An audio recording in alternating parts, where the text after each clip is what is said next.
YouTube. But hang on, I'm gonna...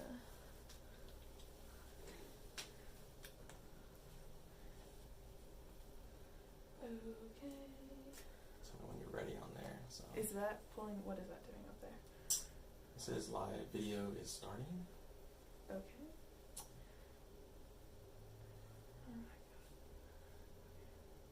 Okay, we're live on YouTube. Yeah, we're good. Hang on, Okay. I gotta check Facebook, but Okay. step one is Just done. bear with us. We're working out last minute, last second logistics, details. We're about to begin our session. So thank you for joining us. For those who are present already, my name is Rob Jensen, and I'm looking forward to visiting with you all tonight and really helping you all to kind of understand the SAT and the ACT. So. Okay, we have one. Hang on. This is just. What is this one doing? Okay. Let me look at it on my phone.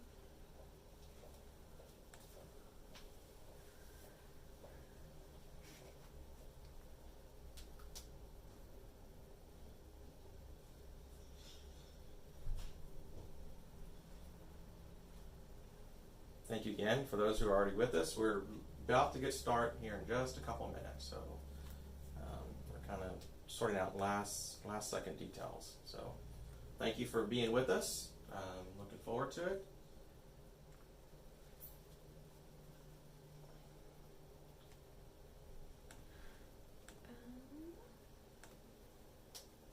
What are you looking at? Facebook? Yeah. Because YouTube is up and we are good. We're good? We're good for YouTube. Hang on. Good for YouTube? Let me just make sure.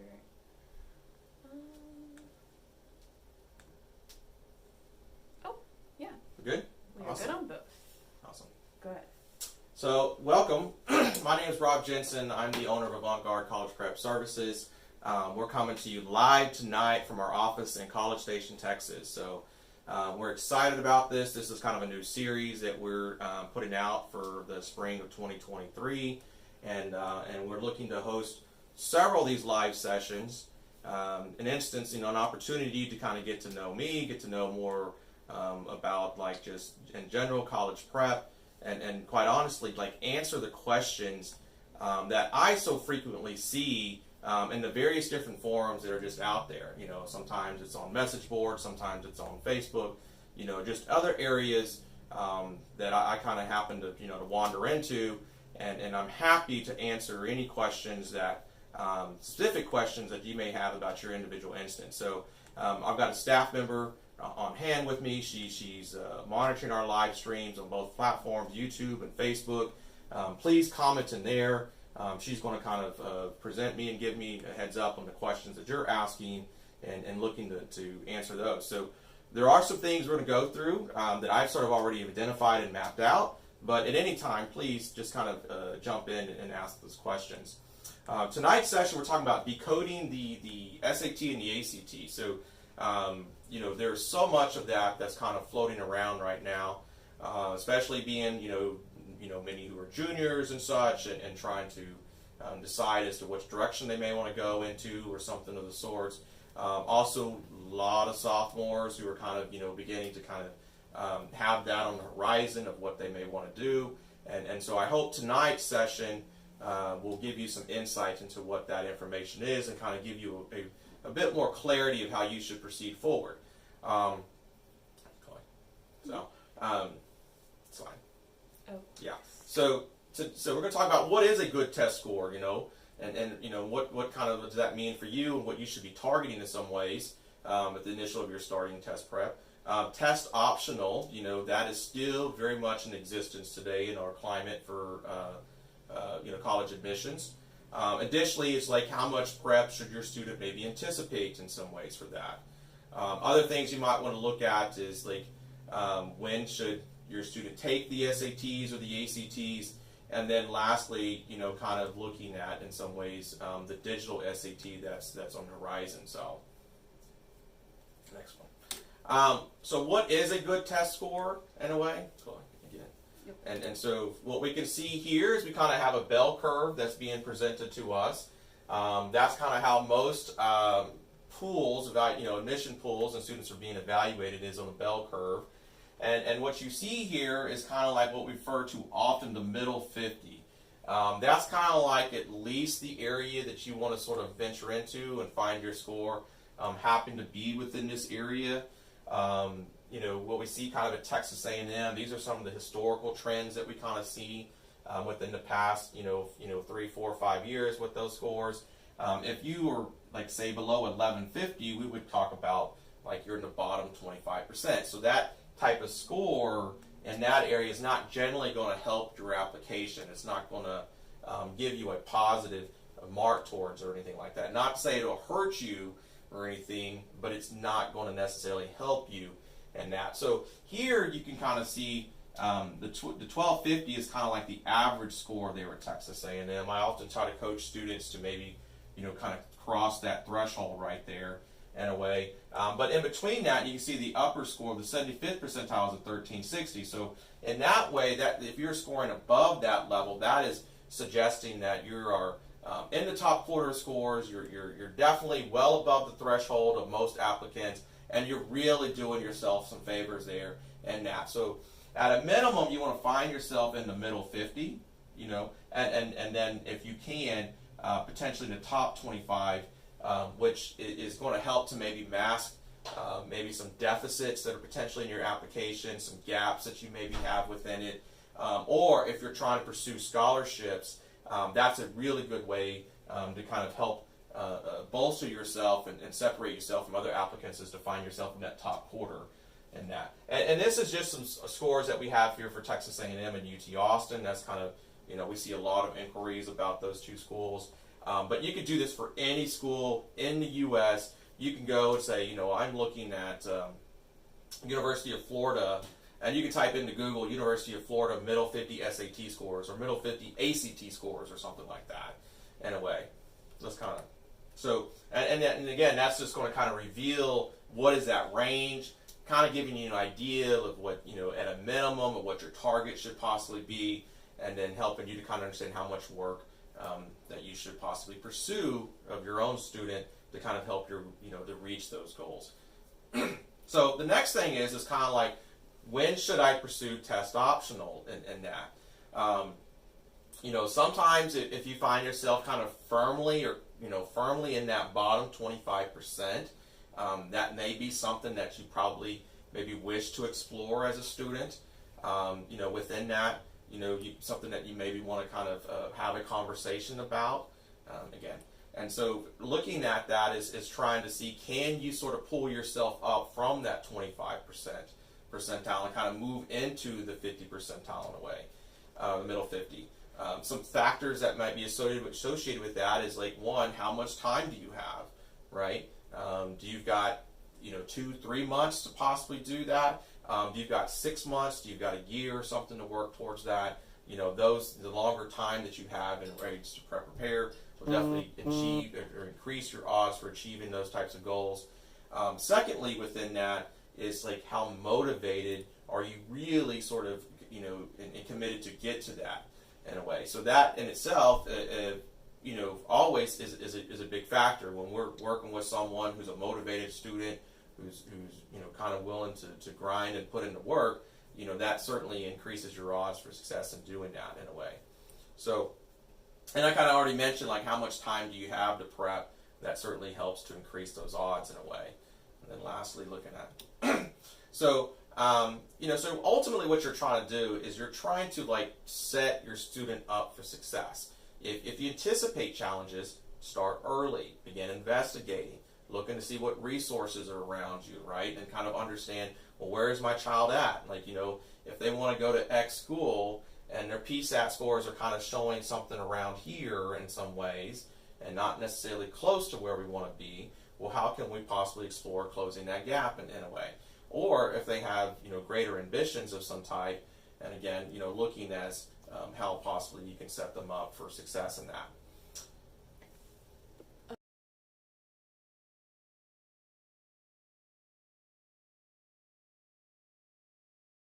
Okay, so in this instance, the next thing that we're sort of looking at is how much time.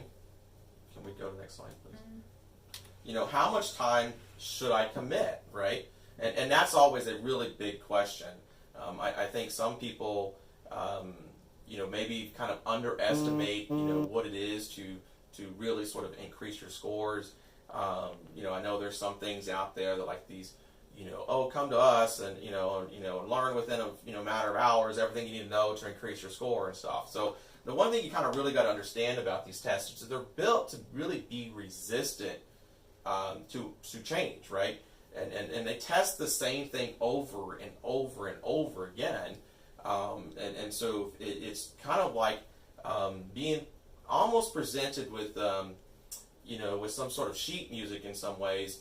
And so learning how to play those notes. And so if you learn how to play those notes and you commit to that and studying the nuances of these tests, you can really change your score for the better and stuff. So looking at it, kind of what we suggest, if you're like 10 hours of study, will probably increase your SAT score about 30 points and stuff. So if you're kind of looking at over the course of a couple hours, over about a month or something, a couple hours per week for about a month, you can kind of look and see, what that may be. In a couple hours, really, that's about the equivalent of about 30 minutes per day. As you kind of, sort of break that down in a way, about 20 to 30 minutes per day, doing that a few times each week. 20 hours, about 37 points. If you're looking at about 100 points, again, you're probably looking somewhere close to about 40 hours of preparation to kind of go into that. And then if you're really looking for significant gains, 20 to 300, 200 to 300 point gains, about 80 hours. So, well, how long does that normally look like? It's not uncommon within a matter of about a few months, to kind of get about that 40-hour mark in some ways, if you kind of periodically kind of space that out. If you're looking for longer gains, and you're kind of looking, definitely to like 4 to 6 months to kind of accomplish that sort of goal.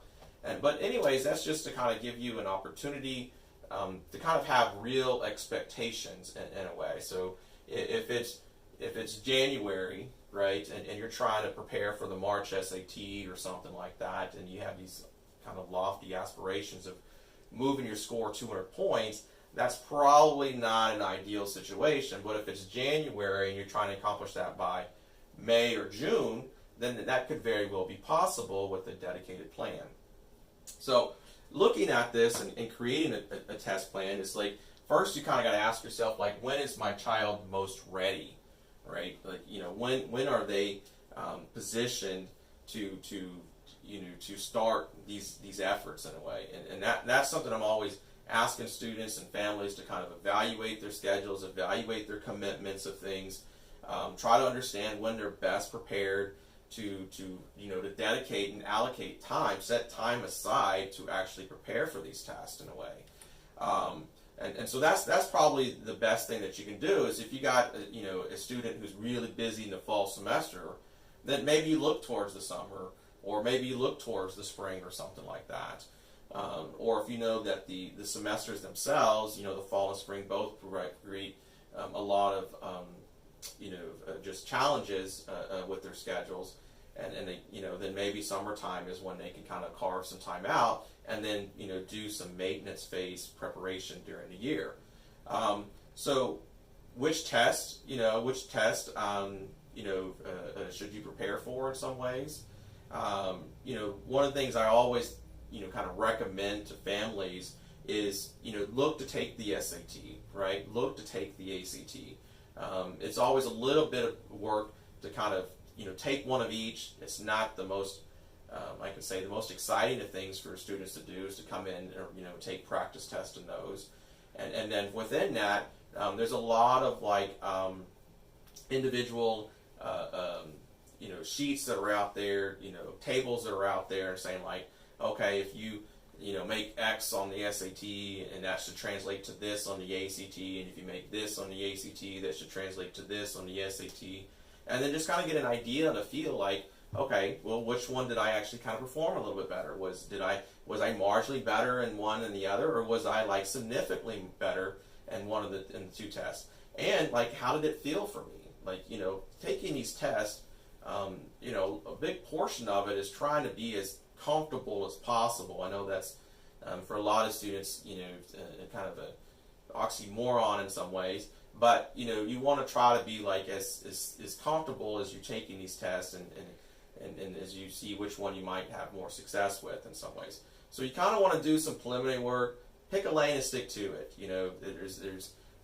Although there's a lot of overlap that's kind of between them in a way, but they each have their own nuance. There's things that the SAT chooses to emphasize and how they present those questions and things. And then the ACT just likewise as well, and what they choose to emphasize, and along within that, just the nuances of how they choose to kind of test those concepts. So it's always easier to try to decide up front, SAT, ACT, and then start creating a plan to prepare for those tests, prepare for them in a way that's going to allow you to be ready for the administrations that you're looking to take.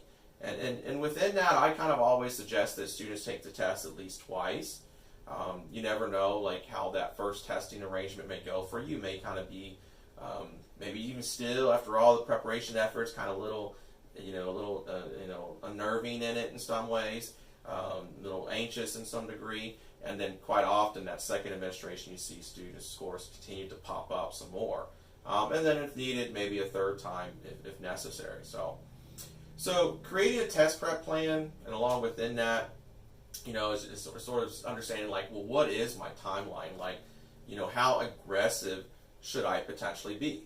Now, for a number of students who are kind of maybe casting a national net, kind of looking coast to coast for colleges or something, or maybe you're looking at selective colleges. And so what I mean kind of selective, you're looking at colleges that are probably having some sort of selectivity admission rate under about 30-35% in a way. And so when you're looking at those sort of level of colleges, you probably want to maybe be in a little bit more of an aggressive timeline.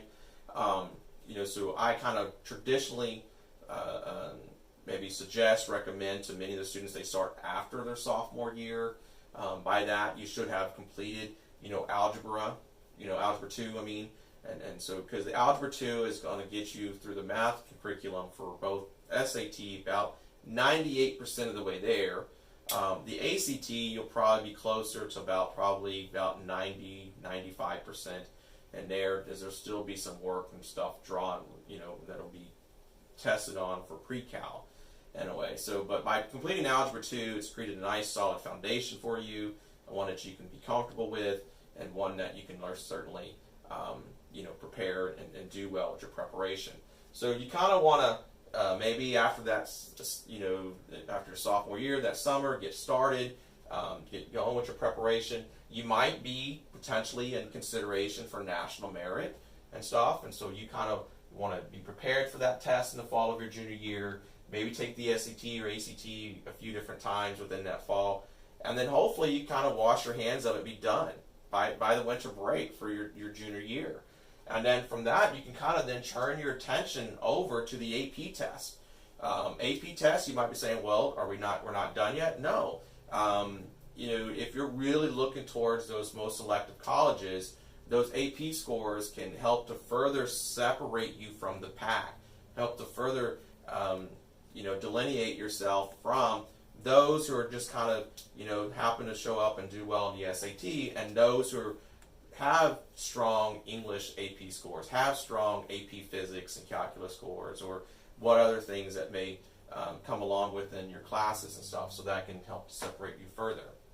So if you're not someone of that variety, and you're still kind of on maybe an advanced timeline, then you can probably, you could still pursue your test preparation during the summertime. Maybe that's when you have the most time.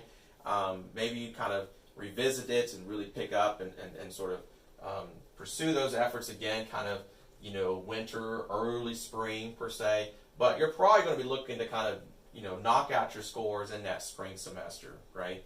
Of your junior year. Really trying to earn those scores, before you so happen to end and you go into your summer months or whatnot. Again, maybe there's some time there to kind of prepare for the AP test and stuff. And so as you kind of look at that. But within that, you really want to kind of finish strong and pursue it. If you're kind of someone who's maybe not, looking, you kind of have some goals that are maybe more regional with your college search or something, or maybe the set of schools you kind of have on your list, or maybe a little bit less selective in some ways. Quite often, they have deadlines. Most college application deadlines are centered around about November 1, and so there are opportunities to take those tests your senior year, or even into the summer months as well, especially with the ACT and stuff. And so maybe if you math preparation needs a little bit more, maybe you kind of allow yourself to kind of finish that Algebra 2 in your junior year, and then kind of look to really gear up and hit and tackle those tests early on within the senior year. So now some of you, maybe you have some academic and learning disabilities, and that's something that you maybe had to cope with and to learn to kind of navigate through your your academic experiences and such. Those sort of things can carry over to the test, and so we always encourage students who are finding themselves in those situations to kind of really take care of this, take advantage and to kind of pursue those sort of resources that are being afforded to you in a way, and that. So one thing, is it documented? Is it diagnosed? Do you have those official things? Are they on record with the school and everything? That always helps and sort of allows the process to be a little bit more seamless if you're pursuing these, if you don't already have them. You should definitely talk to your school counselors. They're familiar with this paperwork. They're going to be the ones that have to file on your behalf and such with College Board or ACT.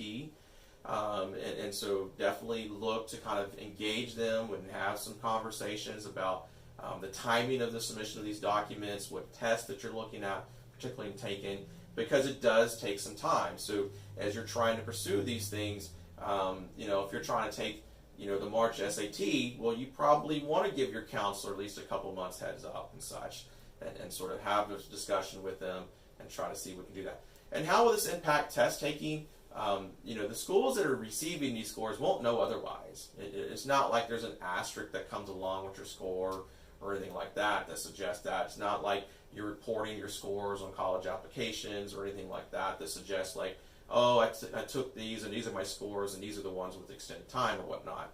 And so what we're really trying to do is just give those students and afford those students that are presented with these challenges the opportunities to kind of have an equal opportunity to perform equally as well and stuff. So now the big thing that's kind of coming about and is been sort of starting to trickle out in there is the digital SAT. It is something that is it debuts in the fall 2023. There's going to be a hybrid option from College Board to sort of afford to your students. So what I mean by that is maybe your student's more adept to taking paper. Well, you're going to have the paper option to take in the fall semester. Maybe your student's really adept to navigating and test in a digital format. Well, you're going to have that option. So for the fall semester, you're going to have like the opportunity to kind of navigate between the two, kind of pick the test that you most agrees with you, and that way. However, the PSAT, the PSAT for College Board and for those who are looking to pursue national merit, it will only be delivered in the digital format. So that is non-negotiable. That is something that College Board is doing, and I know a lot of counselors and schools are sort of preparing for that, and so sort of the equipment that they're going to be needed on hand to administer that test and stuff. Now, going from paper to digital, and some people might have a more of a seamless transition for that, and that's no big deal to them. And while others, they may sort of kind of have a little bit more struggles associated with it. But for the changes, and what you can see is conceptually, what is being asked of you is really no different. From our thorough review of the curriculum and the tests that are kind of out there already, and sort of seeing how we sort of deliver instruction and how we prepare students, and then what's going to be on the digital formatting of the SAT, it's not any different. There's like some maybe small nuances, but you can probably, if you're doing test preparation right now of some type somewhere, You could probably, about 95% of that is going to translate directly over to the digital format of the SAT. So that should not be a challenge that you have to face. The formatting is going to be a little different. The verbal section. So currently, you have a reading section and then a writing and language section. And so what they've done is they've actually coupled those together into a single section in a way. And so you're going to be tested on those concepts together in the individual section or module, what they're now referring them to as, in a way. And then the math is, you're not going to have a calculator and a non-calculator anymore. It's all going to be calculator. Actually, you're going to be provided with a digital calculator that is on the page as you're taking the test and such. So as you kind of look at that. So within that, you're going to definitely be presented with some advantages. It's a shorter test in a way. Currently the test runs a little bit over 3 hours, about 3 hours and 15 minutes. This new test is to be right about around 2 hours in a way. The other thing is within it is the score reporting is supposed to come back faster. College Board right now is sort of turning results around in about 2.5 weeks or so. We're now going to start expecting to kind of find scores within a week from College Board, and so I know that's really advantageous. Less anxiety about waiting on those scores. Also, more time to prepare for the next one, right? So I know quite often students are kind of waiting for the scores, seeing what comes back in those reports. How do I sort of, what else can I begin doing to kind of prepare for the next test? And so that's going to give you more lead time to do that in a way. So that's a really big thing from College Board. Adaptation. There's a number of students who are out there who are already doing digital testing on several different platforms and stuff, and so you're probably not going to find, much of a challenge to sort of transition. We kind of joke within our community in some ways that, we're so tied to the paper. It's probably going to be a little bit more challenge for those who are used to giving instruction and preparation to these things as we sort of work towards making that adjustment than the students because they've been in it so long. So for the most part, we don't really see much of a struggle for students. It's probably going to be a little bit more well accepted and liked, just given that it is digital, it is a shorter test, you get the results faster, and so there should be a lot of advantages to doing that. So, well, we certainly appreciate those who were able to join us tonight. I hope that the information has been valuable to you. I hope you've been able to pick up on a few things and maybe help you with your family, with your student, and understanding, and giving you more confidence of how you may want to happen to proceed forward. This is going to be, saved in our YouTube channel, certainly for you to come back and revisit. We also welcome, any questions to us, certainly through our website and visiting us, and you can contact us through that. Also, we always do free consultations as well. We feel like it's extremely important to have families and equip them with the right information so that you can make a very important decision, one that helps you save yourself time and stress and anxiety, and making sure you get the right answers to you. So thank you so much. I appreciate the opportunity to do this, and for those that have joined us. We look forward to doing more these in the future about different college prep topics. So, thank you. Have a good evening.